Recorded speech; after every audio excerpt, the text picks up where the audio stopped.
And it all started right here in this very room at this seminar. And the Esselstyns asked me to come back and share my story once in a while. And I am thrilled to do it for 3 reasons. One, I get a free lunch. You can't beat that. Number 2, it helps me. It kind of keeps me on the straight and narrow and reminds me of how important it is to stay true to myself and continue on this plant-based journey. And number 3, and certainly most importantly, is I always hope that maybe there's somebody in this room that is going through some of the things I went through or feeling some of the things that I felt that I can maybe connect with and kind of assure them, you know what, it's not all gloom and doom. It's quite the opposite, actually. And believe me, it worked for me. A lot of people will ask me at times, you know, about the science of the plant-based journey. And I always tell them, I says, look, I'm not a doctor, I'm not a medical person. All I can do is tell you what it's done for me. And then it's up to you to take the ball from there. You know, in my adult life, I look back and I made 3 medical decisions, and all 3 of them have one common denominator. I stopped drinking in 1978. I quit smoking in 1995. And some would argue I quit eating 8 years ago. But nothing could be further from the truth. But all 3 of those things, as I said, had one common denominator, and I was scared to death. All 3 times I can vividly remember how scared I was about what was happening to me, and I felt I had nowhere else to go. I had nothing. I didn't know what to do. But it's amazing what people can do when they're desperate. I mean, come on, eating plant-based, you talk about desperation, huh? And that's what I thought at the time. I grew up here in Cleveland, typical American family, eating ground beef any way, shape, or form you could make it. You know, we had it.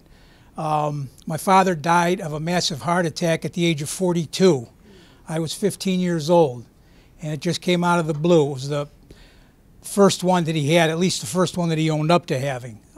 Turns out when they did the autopsy, they found scar tissue that he did in fact have a cardiac event sometime earlier, but he never knew it, or at least he never said anything to anybody about it. So I have that history against me. But you know what? Everything was fine. It's not going to happen to me like we all think through our adulthood. But then at the age of 55, I had a stroke. It was brought on by a blocked right carotid artery, high blood pressure, etc. And they said they had to go in immediately and clean out the right carotid artery, which they did. The first follow-up visit to that surgeon, which was probably a week later, he told me that the operation failed. The operation occluded. There was no pulse in that right carotid that we just operated on. And he told me, he says, well, he says, you're still a young man, you're 55 years old, and you've got the other carotid artery. It's blocked, but not significantly yet. Keep an eye on it, get some exercise, eat well, and carry on. So that was my medical advice to move forward. Everything went kind of, actually I went to another vascular surgeon right after that, because you know, when you get a failed surgery like that, I didn't have any answers. Why did it occlude? Nobody knew. He didn't know. He said he's never seen it before. So I went to a second vascular doctor, and just to show you how you really have to be in charge of your own health. I remember sitting, the waiting room was so crowded, my wife and I sat on the floor at this vascular office, and they brought me in, they gave me an ultrasound on the right carotid, said go on and sit in the lobby and wait for the doctor to come out and he'll get you. So we did. The doctor finally called me in after about 20 minutes, and he said, okay, tell me a little bit about you. And I was telling him, you know, I just had the operation and it failed, blah, blah, blah, blah. And he says, okay, well, the first thing we got to do is schedule an ultrasound for you. I said, an ultrasound on what? He says, well, the carotid artery. I says, you mean like the one I just had? He says, oh, you had, when did you have it? I said, about a half hour ago in the other room. But he had no, I was just another name on a sheet of paper. I mean, the place was so busy, I don't know how he kept track of anything. But that's when I thought to myself, boy, you better start taking notes and watch what's going on. And my wife, of course, was listening the whole way. But I often think about people that are on their own. You know, what who's looking out for them? Who's asking questions for them? And, oh boy, I don't want to go through that again. As time progressed, I started noticing a cramping in my left calf, unrelated to the carotid. But I would walk, and geez, oh man, I'd walk maybe 50 yards, and I'd have to stop and kind of wiggle my foot. What's this cramping going on? Then I also started developing at night. When I would go to sleep, my left foot would get really cold, and it would start tingling. It started once a week, twice a week, but then it became a nightly ritual. Every single night I could count on the fact that in about 2 hours I'd be woken up with this annoying tingling sensation in my foot. And I'd have to drop my foot over the side of the bed and move it around a little bit, get some blood flowing to that. That's when I was diagnosed with peripheral artery disease. I had severe blockage in my left leg. And the surgeon told me, this is yet another vascular surgeon, had told me, he said, well, he says, you've got three choices. A, we can go put a stent in and try to open that artery up. B, we could do bypass and just totally bypass the blockage. Or C, you could do nothing at all and eventually lose your foot to the disease. That got my attention. We went with the stent approach. It sounded the least invasive. And I remember coming to after the surgery, and the doctor was there, and he told me, he says, well, once we got inside, the blockage was so great, we didn't even try to put a stent in because it would have served no purpose. There's too much blockage in there. So we're going to have to do a bypass. But before we could do the bypass, during all the testing, I learned that my remaining carotid artery had such blockage in it that it would not be safe to do such an invasive surgery on my leg without first cleaning out this carotid artery. That was probably the scariest of all the vascular operations I've had. I think I've had 5 of them, 4 of which failed. Because to this day, I still don't know what caused this one to occlude. And I'm thinking, what happens if this one does the very same thing? I mean, I'm no medical person, but you only got 2, and one's gone. So that one I was scared to death of. But again, I felt at the time, what choice did I have? It turns out, I mean, I did have another choice, but I wasn't aware of it, and no one told me about it. So I went ahead and had the carotid surgery, and thank goodness it worked. So now I was ready for the bypass surgery on my leg, which involved, and again, you're talking to surgeons, and God bless them. There's some wonderful surgeons, and they do a good job of what they do most of the time. But what it involved was taking veins out of my right leg and putting them in my left. I have a scar from here to here, and then again below my knee down to almost to my ankle. So the morning after the bypass surgery, the doctor came in with his portable Doppler trying to find a pulse on my left foot. Couldn't find a pulse. This is the very next morning. They ran tests, and that's when the doctor informed me that there was a clot in there.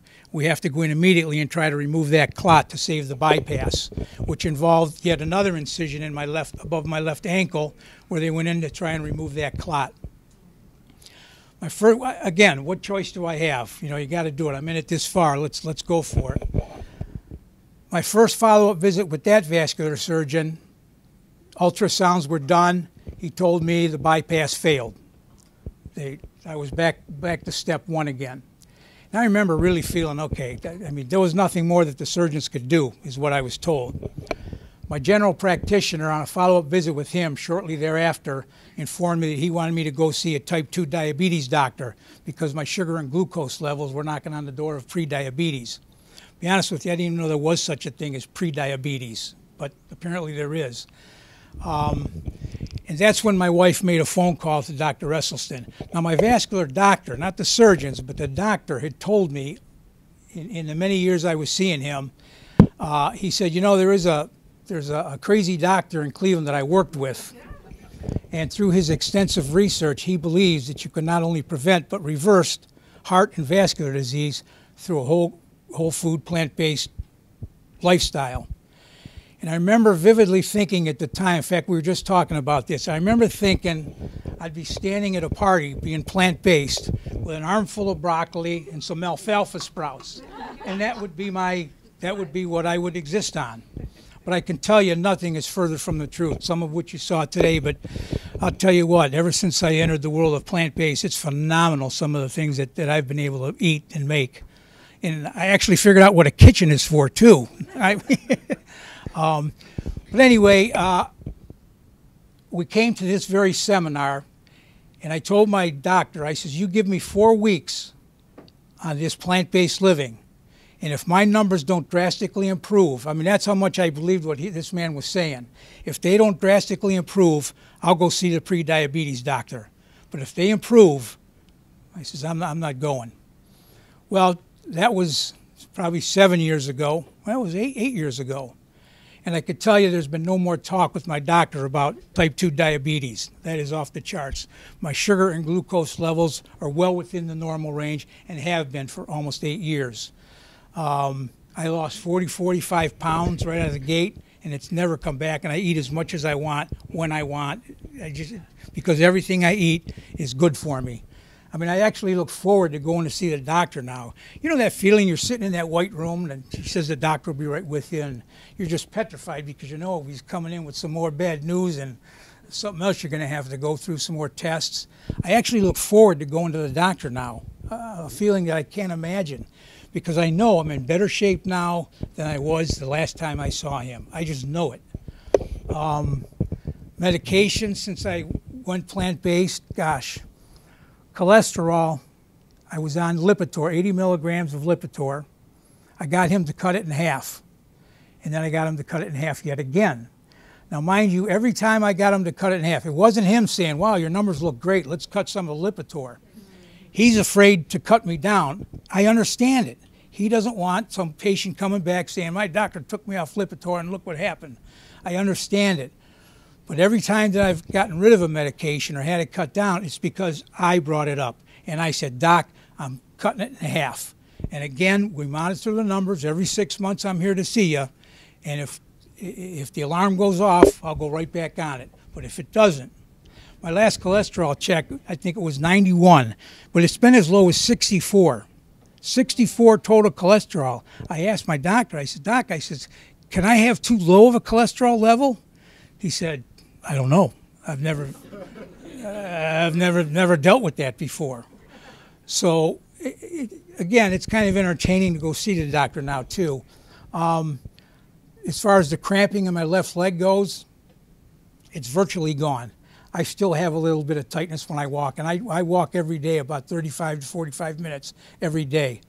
And I'll still notice a little bit of tightness, but nothing that makes me stop. And that annoying tingling sensation, gone. Absolutely gone. I haven't experienced it in years. And I wish I'd have kept better track of how far into my journey it was before that started subsiding. But I didn't, so I don't know. But I know it wasn't very long. And when I say that, I mean within a year. It's gone. I no longer wake up with that tingling sensation. Something caused that to cease. And it certainly wasn't the bypass surgeries that failed. I know that. So I believe firmly in my heart that this plant-based eating worked for me. There's no doubt about it. Medications, my arthritis medication, I told my doctor I'm going off of that, and that was about 4 years ago, 5 years ago, and haven't had any need for that coming back. I was on Coumadin. If anybody's been on Coumadin or knows somebody that's been on Coumadin, what a nightmare that is. I guess it's a wonderful drug, but geez, like that, you could bet I'm going to have a black and blue mark in about 5 minutes, you know. My surgeon, I remember telling him when I went back to see him after being plant-based for 2 months, he said, man, he says, you look great. He says, you're like my star pupil. What are you doing? I said, I'm on a plant-based diet, I called it at the time. And he said, his words to me were, the only diet I care about is the Coumadin diet. And he told me I would be on Coumadin for the rest of my life. Needless to say, that surgeon moved away, and I've got my vascular doctor wanted me to have contact with a surgeon just in case, you know, and I agreed with him. So I saw this surgeon, talked to him, and he took me off the Coumadin, and that was about 3 years ago. So I'm off the blood thinner Coumadin, which just, that in itself makes it worthwhile. But it's just been a fantastic benefit for me. My family, and I'll tell you, my wife is on board 100%, and I thank her every day for it. Anybody in this room that's here in a support role, I tip my hat to you because I couldn't have done it without her help. I can tell you that right now. But she's committed to a plant-based lifestyle. My oldest daughter, I have 4 kids. My oldest has 4 kids. She's plant-based. Her kids are plant-based, although the twins, who are now 1.5, they were breastfed for over a year, so they didn't know they were plant-based. But they were. And to this day, I mean, all the kids, her oldest is 5. His favorite meal is beans and brown rice. He just can't get enough black beans. So she was glad to get him off diapers, I'll tell you that. But I mean, it's been fantastic. My sister-in-law, my wife's sister, she's plant-based, fanatically so. She saw the benefits that I experienced. They went plant-based, and Maureen's probably about 50, 51 years old, but she wants to head off any possible trouble. But they're 100% plant-based, and I hear stories about other people that are plant-based, about the Thanksgiving dinners, the Christmas dinners. I got to go to Aunt Betty's house, and I got to listen to them say, "What are you doing eating that kind of food?" It's totally opposite in our house. It's like everybody has embraced this thing. My brother-in-law's mom, she's 83 years old, totally off of her type 2 diabetes medication because she went plant-based, solely based on what she saw happen to me.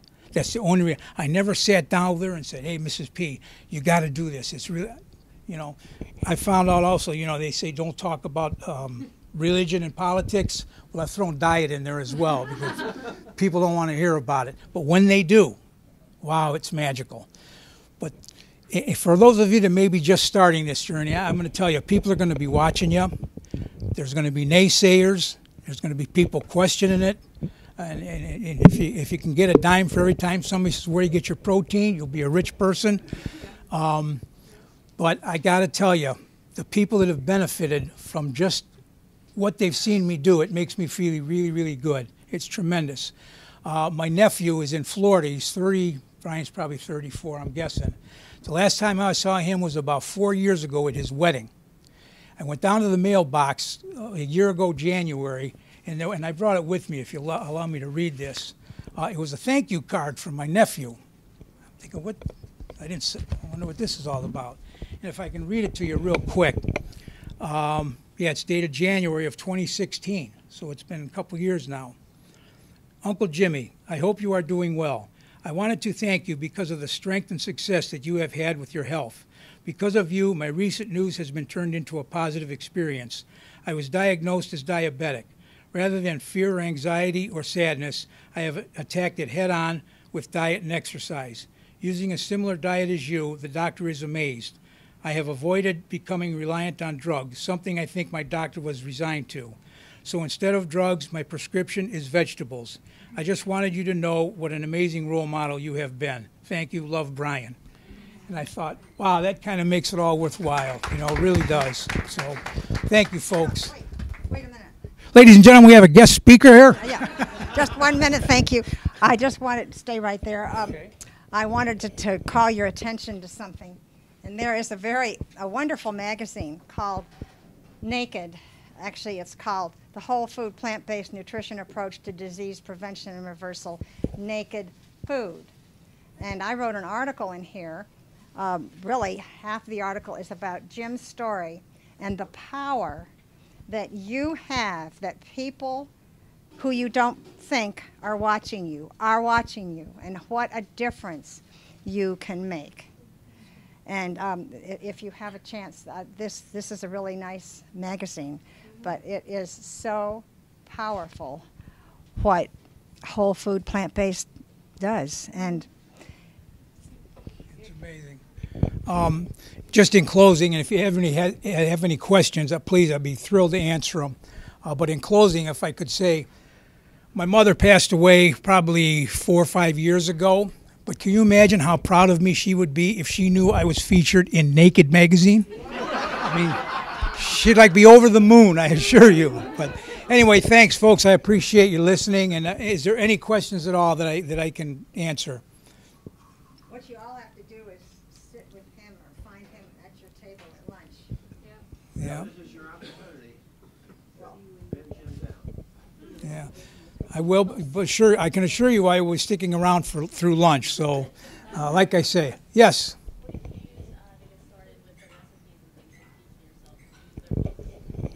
The recipes? That's a great question because I still get asked that today. Yeah, their book was what started it out. Even in Dr. Esselson's book, there's some recipes in the back. That's kind of what we used. Then we expanded, and today with technology as it is, you go to a fat-free vegan. Any You of don't need a recipe. If you get the principle, anybody can do it. yeah. Right? I mean, my favorite meal today, to this day, is something that you told me about. It's arugula, black beans, brown rice, cut fresh tomatoes, mango, a little salsa on the top. What else? I don't know, but Frozen corn thawed. corn, and just pile it on the plate. And the beauty about that is when people come over, I mean, everybody likes tacos, whether you're plant-based or not. But when people come over, there's all the food is right here, folks. You take what you want to take. You know, it's much easier for me to do that than go to somebody's house where they tried to make something for me and they put oil in it, and it's like, oh, now I really feel bad not being able to eat it. But that is to this day, that remains my favorite meal. It's quick, it's easy, and boom, it's one of the best things. But there's so many recipes out there. Once you get locked into on a website somewhere, you're going to be getting emails, all kinds of notifications on Facebook or whatever. And I'll tell you another thing. If you really want to be successful, find a few recipes you like and eat them again and again. I think when you get crazy off doing other things, you can get into deep water. Yeah. That's like your oatmeal for breakfast. I started doing that. I can't remember the last time I didn't have oatmeal for breakfast. Find a breakfast and then eat it every day. Yeah. But I'll do my oatmeal. I eat it dry. I never had dry oatmeal before. I have it dry with cut red grapes on it and flaxseed meal sprinkled on it. That way I'm getting my shot of protein. I'm getting my fruit. I'm getting some oats, and she won't yell at me. So I mean, it's all good. I've got something to tell you all.